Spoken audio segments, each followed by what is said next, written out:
Assalamualaikum warahmatullahi wabarakatuh. Perkenalkan, nama saya Muhammad Soleh dengan NIM 221F129.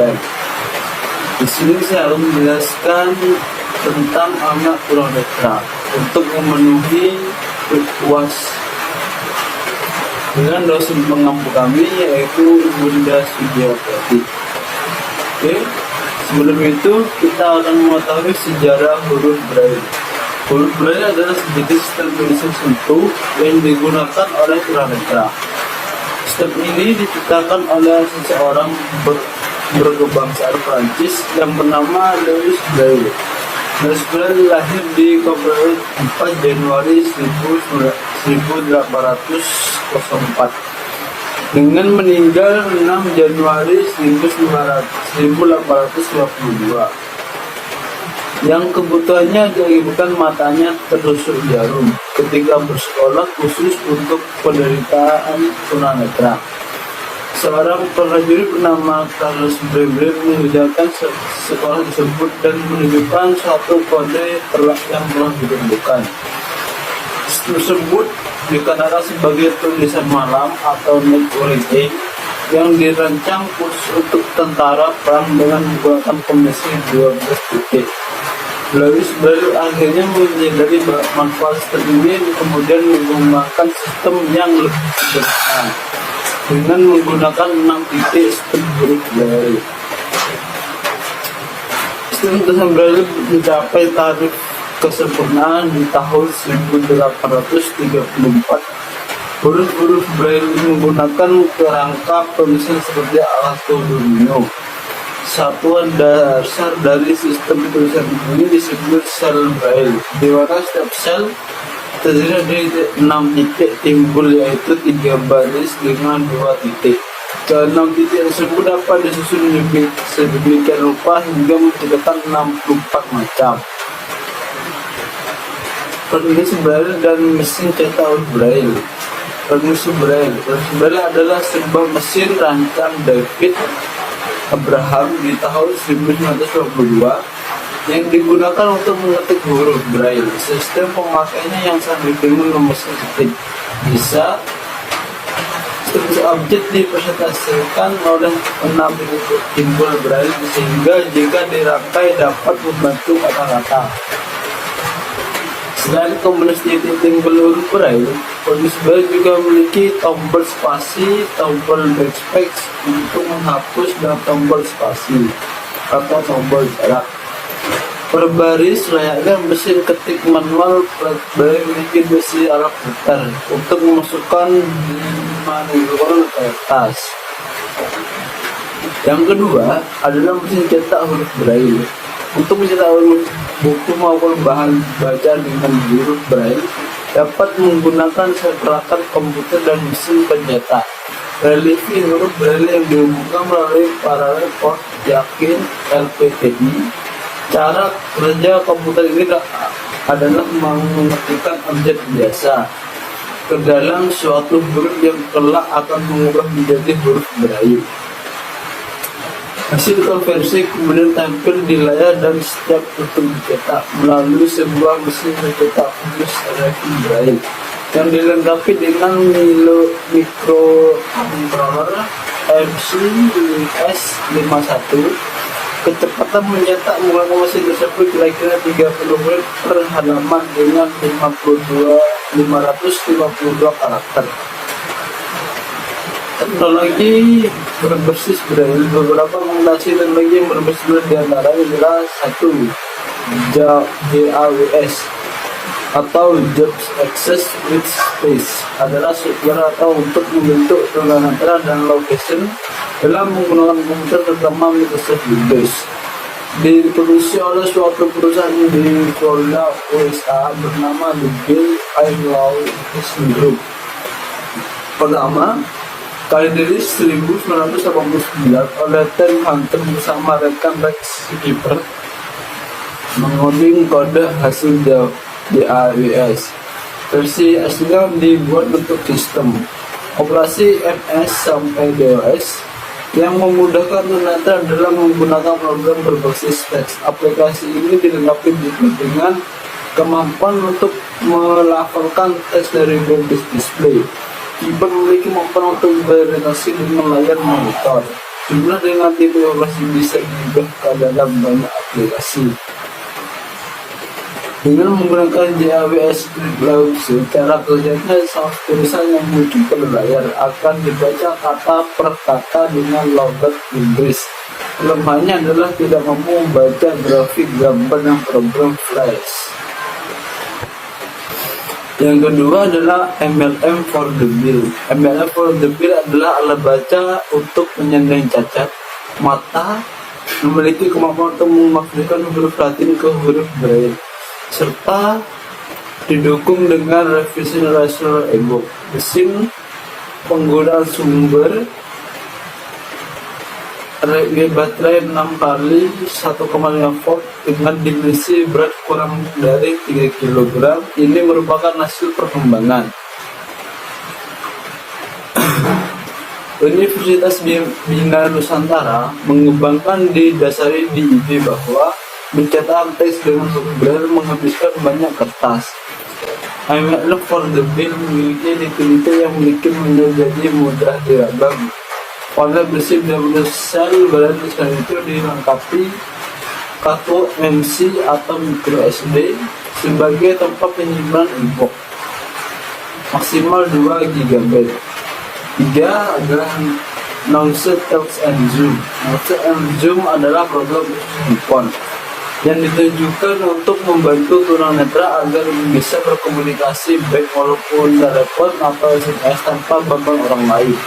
Program ini tidak hanya digunakan untuk handphone 9. Text and Zoom bekerja dengan mengonversikan teks menggunakan layar ke dalam bentuk suara yang dapat dipahami.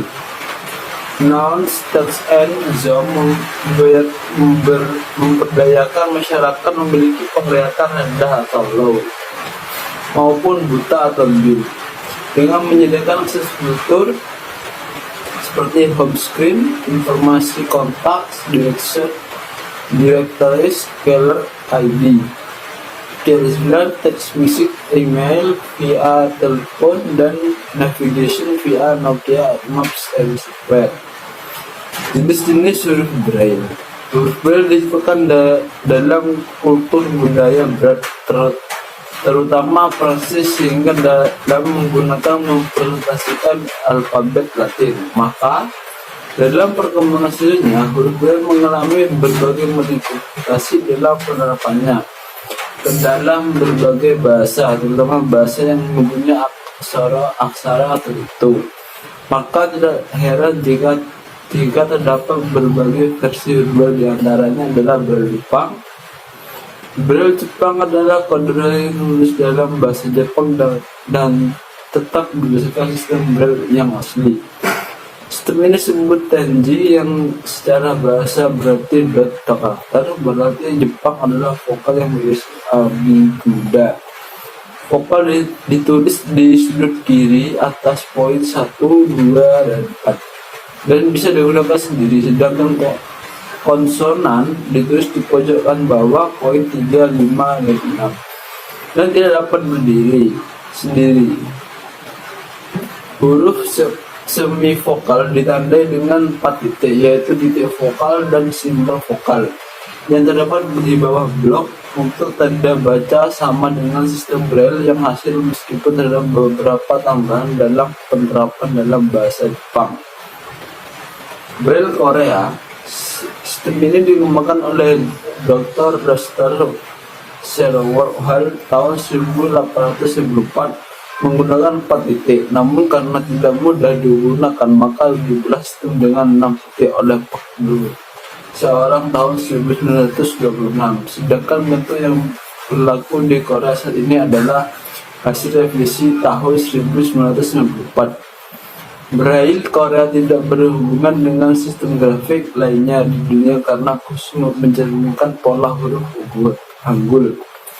Sistem ini merupakan kombinasi dan konsonan awal, vokal, dan pesan akhir untuk karakter, angka, dan tanda baca sama dengan sistem Braille yang asli. Braille ASCII. Braille ASCII menggunakan 60 karakter ASCII untuk mewakili semua kemungkinan kombinasi titik dari 6 dan Braille. Pengguna sistem ini meskipun dulunya dipakai Amerika Utara, sekarang sudah digunakan secara internasional. Semua huruf dalam ASCII sesuai dengan Braille Inggris, namun hanya ada satu Braille simbol untuk setiap huruf objek pada sistem Braille. ASCII lebih dekat dengan names Braille, yaitu kode matematik, karena jika dilihat dari lebih jauh akan terlihat seperti campuran dari huruf. Angka dan tanda baca Braille ASCII dirancang untuk menjadi sarana penyimpanan dan pengiriman data dalam format digital. Karena penggunaan karakter standar, maka dapat dengan mudah diolah dengan pengolah kata standar. Dan hampir semua perangkat lunak terjemahan Braille dapat mengimpor dan mengekspor format ini.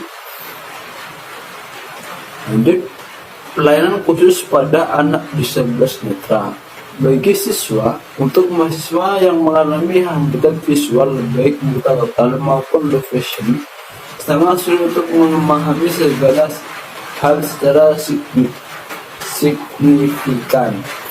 Menurut American Foundation for the Blind, mahasiswa yang mengalami hambatan visual membutuhkan seorang guru yang bersertifikat dan seorang ahli orientasi mobilitas. 1. Selalu digunakan nama. Selalu menggunakan nama saat berinteraksi bersama mahasiswa. Dengan cara inilah mereka akan tahu ketika sedang berbicara dengan mereka. Misal, "Hai Ali, ini saya Ibu Tati." Dan setelah teman-teman sekelas melakukan hal yang sama. Yang 2, kata-kata yang menunjuk pada penglihatan. Jangan dihindari seperti kata-kata seperti lihat dan lihat.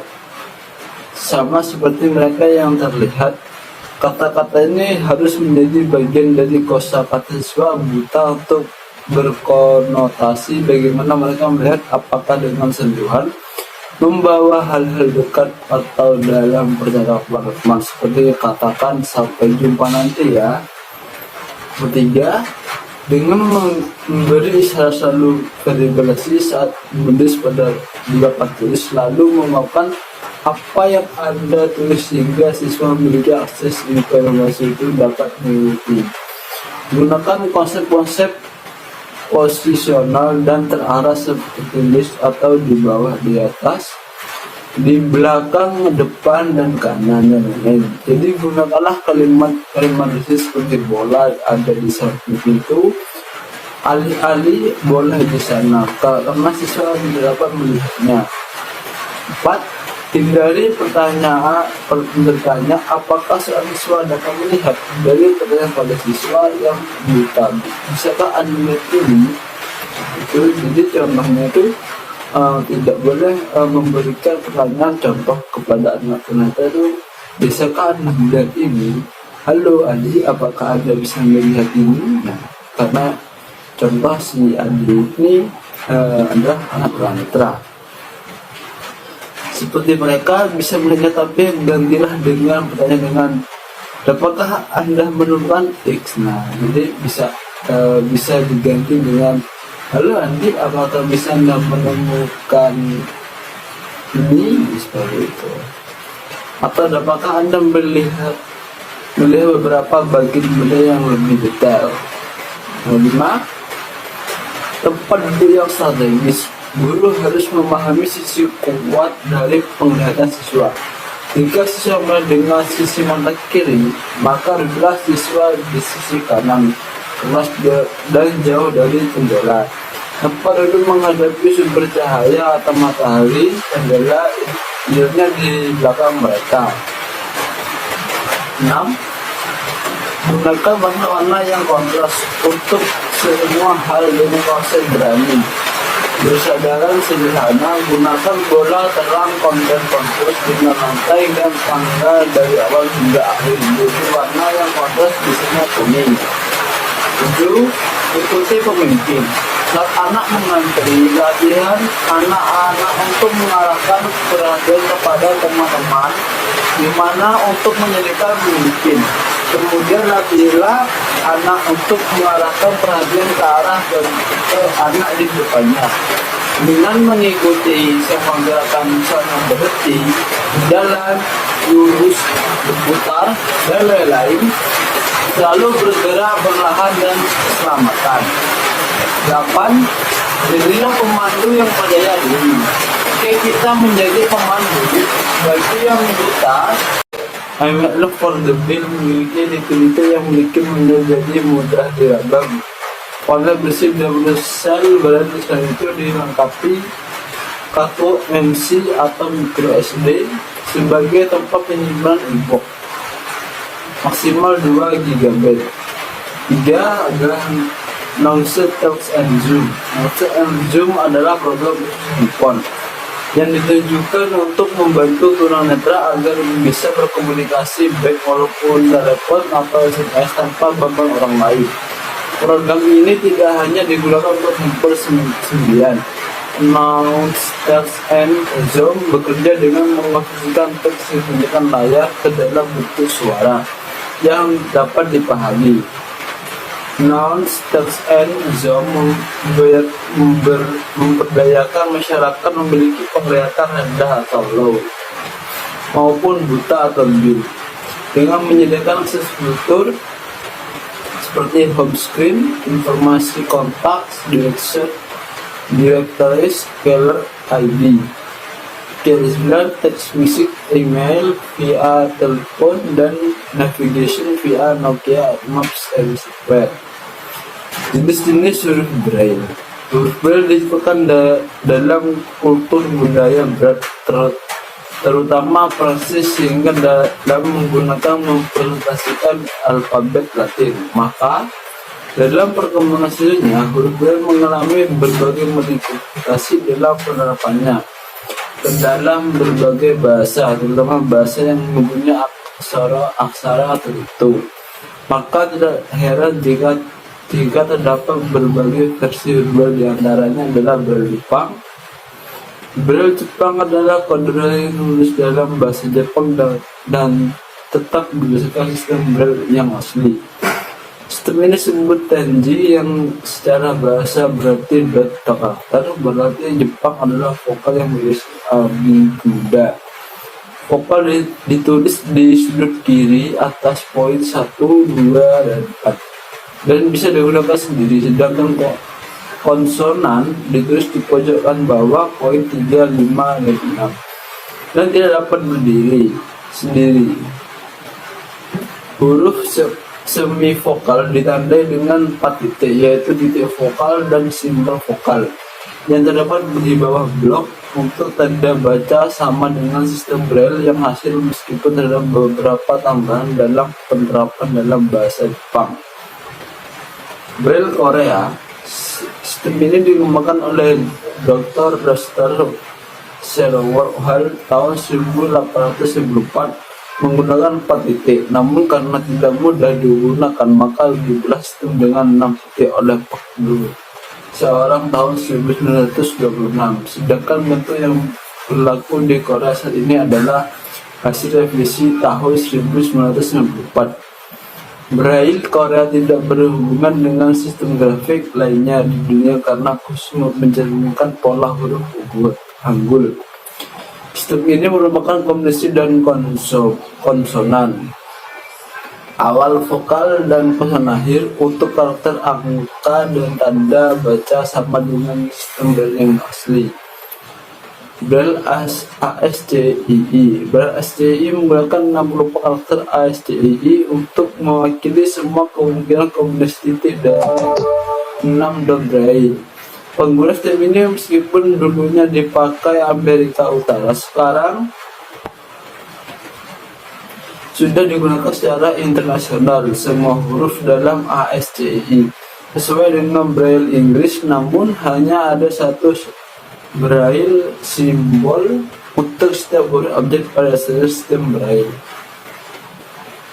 ASCII lebih dekat dengan Names Braille, yaitu kode matematik, karena jika dilihat dari lebih jauh akan terlihat seperti campuran dari huruf. Angka dan tanda baca Braille ASCII dirancang untuk menjadi sarana penyimpanan dan pengiriman data dalam format digital. Karena penggunaan karakter standar, maka dapat dengan mudah diolah dengan pengolah kata standar. Dan hampir semua perangkat lunak terjemahan Braille dapat mengimpor dan mengekspor format ini. Lanjut, pelayanan khusus pada anak disabilitas netra. Bagi siswa, untuk mahasiswa yang mengalami hambatan visual baik buta total maupun low vision, sangat sulit untuk memahami segala hal secara signifikan. Menurut American Foundation for the Blind, mahasiswa yang mengalami hambatan visual membutuhkan seorang guru yang bersertifikat dan seorang ahli orientasi mobilitas. 1. Selalu digunakan nama. Selalu menggunakan nama saat berinteraksi bersama mahasiswa. Dengan cara inilah mereka akan tahu ketika sedang berbicara dengan mereka. Misal, "Hai Ali, ini saya Ibu Tati." Dan setelah teman-teman sekelas melakukan hal yang sama. Yang kedua, kata-kata yang menunjuk pada penglihatan. Jangan dihindari seperti kata-kata seperti lihat dan lihat. Sama seperti mereka yang terlihat, kata-kata ini harus menjadi bagian dari kosakata siswa buta untuk berkonotasi bagaimana mereka melihat, apakah dengan sentuhan, membawa hal-hal dekat, atau dalam percakapan teman, seperti katakan sampai jumpa nanti ya. Ketiga, dengan memberi isyarat selalu verifikasi saat menulis pada di papan tulis, lalu mengungkapkan apa yang Anda tulis sehingga siswa memiliki akses informasi itu dapat mengikuti.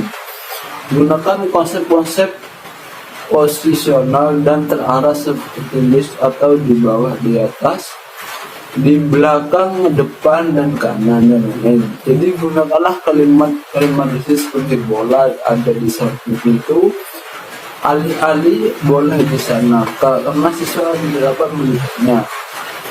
4. Hindari bertanya apakah seorang siswa dapat melihat. Dari pertanyaan pada siswa yang buta. Bisakah Anda melihat ini? Jadi contohnya itu tidak boleh memberikan pertanyaan contoh kepada anak ternyata itu, bisakah Anda melihat ini? Halo Adi, apakah Anda bisa melihat ini? Nah, karena contoh si Adi ini adalah anak tunanetra. Seperti mereka bisa melihat, tapi gantilah dengan pertanyaan dengan apakah Anda menemukan X. Nah, jadi bisa diganti dengan halo Andi, apakah bisa Anda menemukan ini, seperti itu.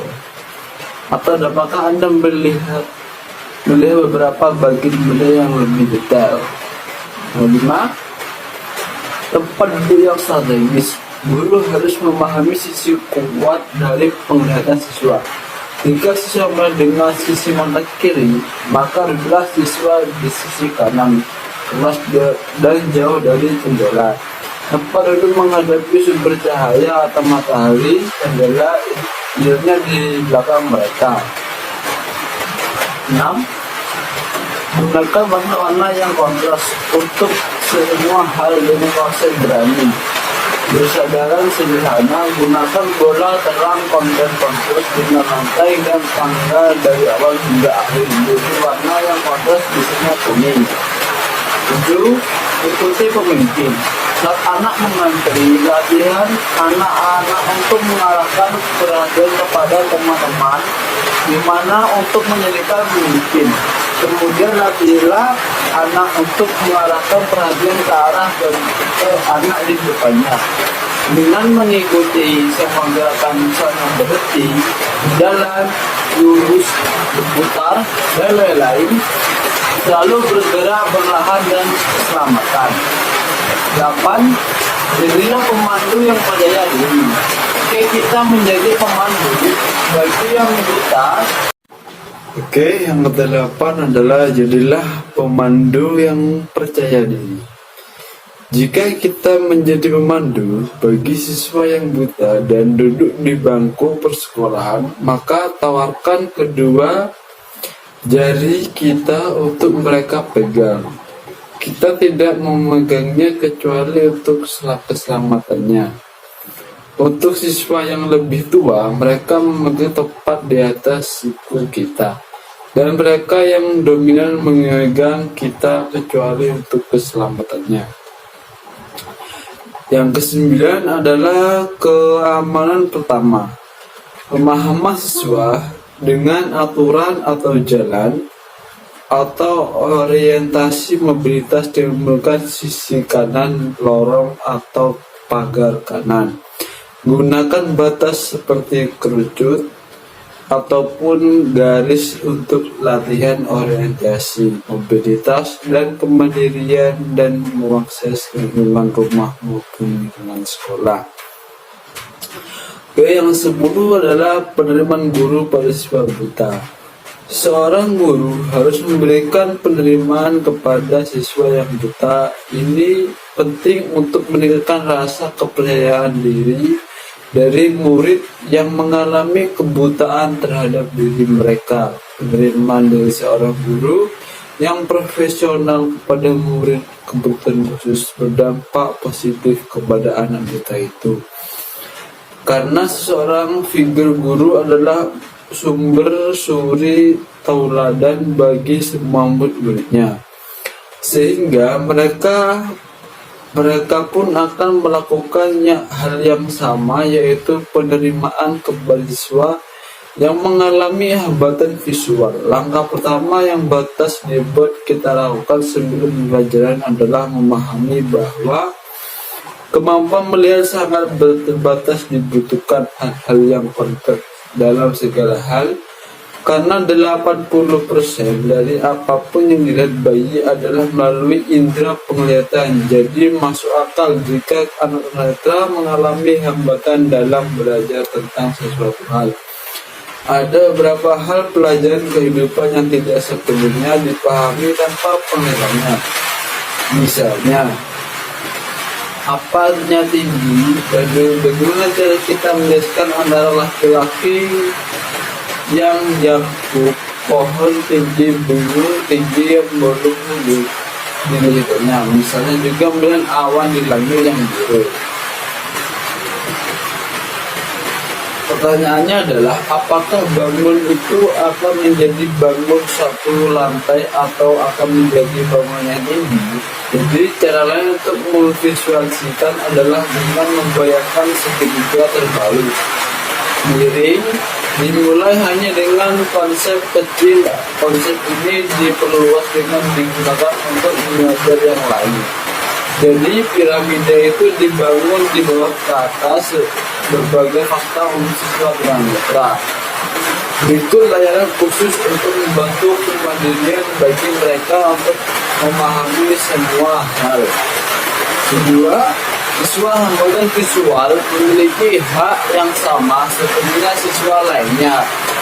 Untuk itu, berilah mereka kesempatan sama, perlakuan yang berbeda atau adaptasilah belum dengan tingkat pemahaman mereka.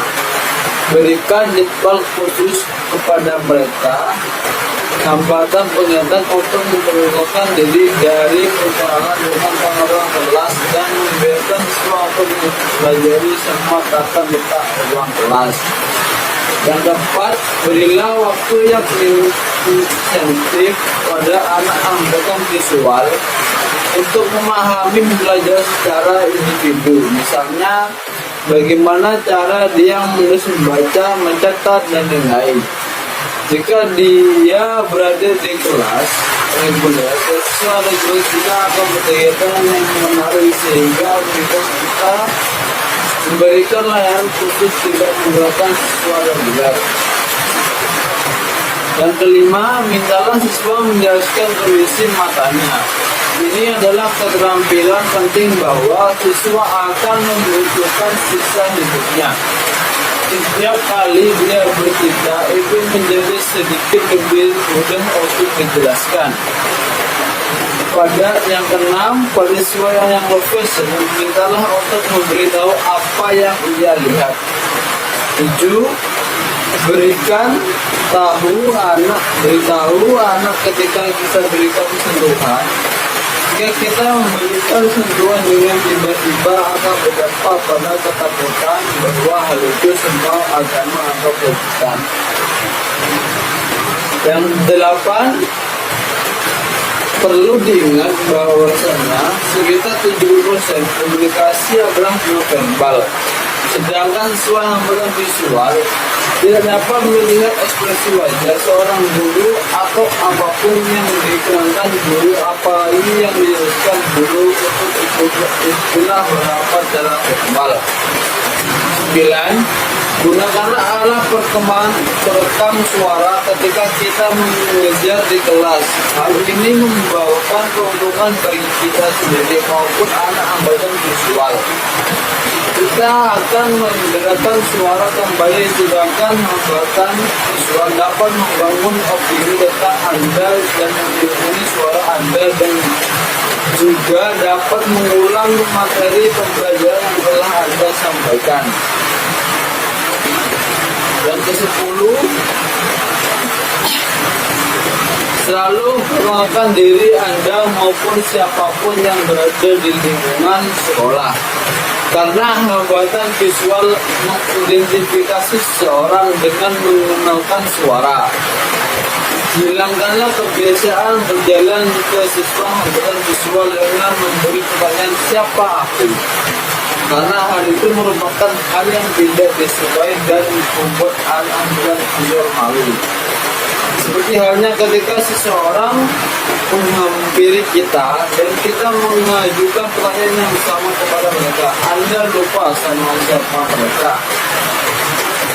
11. Saat Anda berkomunikasi dengan siswa hambatan visual, maka sebutkan namanya dulu.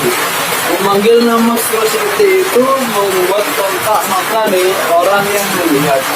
Biasanya di dalam kelas ada banyak suara yang mengganggu konsentrasi siswa hambatan visual. 12.